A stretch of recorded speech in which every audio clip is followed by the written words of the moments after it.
गडचिरोली जिल्ह्यातील आदिवासी बहुल असलेल्या कोरची तालुक्यात 40 ते 50 वर्षापासून उभे असलेल्या सागवानच्या झाडावर तस्करांनी आपला डोळा ठेवला असून आजपर्यंत या तस्करांनी तालुक्यातील करोडो रुपयांचा मुद्देमाल विकून टाकत सागवानचे जंगल साफ केल्याचे दिसून येत आहे।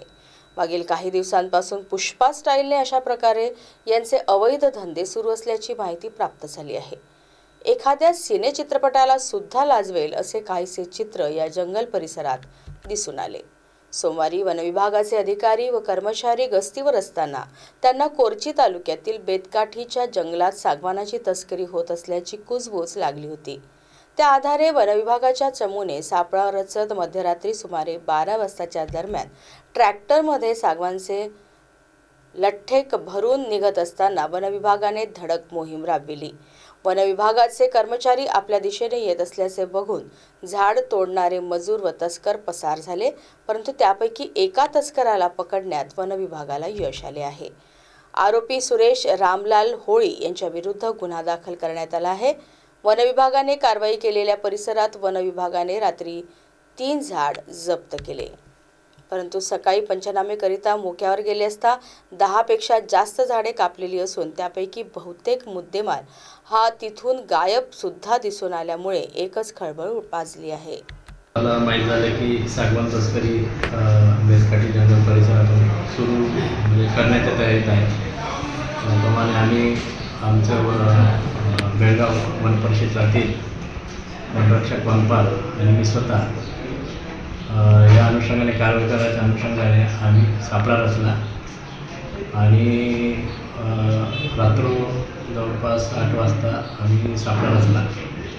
त्यामध्ये असं आढळून आलं की काही इसम जंगलाच्या दिशेने तोड करण्याचा आवाज आला।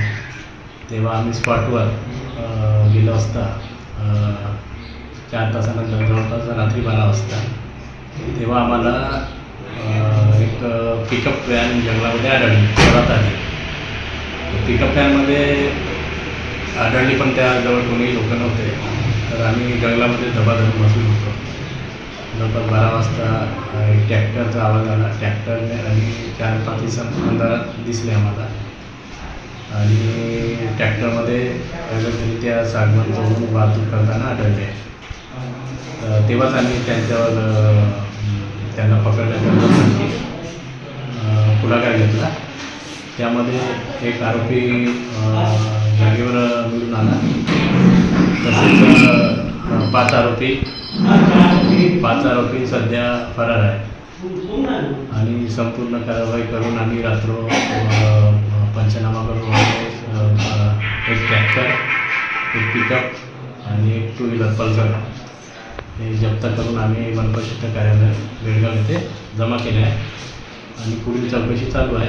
आज आम्ही त्यांना कोर्टामध्ये सादर करणार आहे आणि जे कोणी असतील इतर आरोपी त्यांना पण आम्ही लवकरच अटक करून कोर्टात सादर करणार आहे।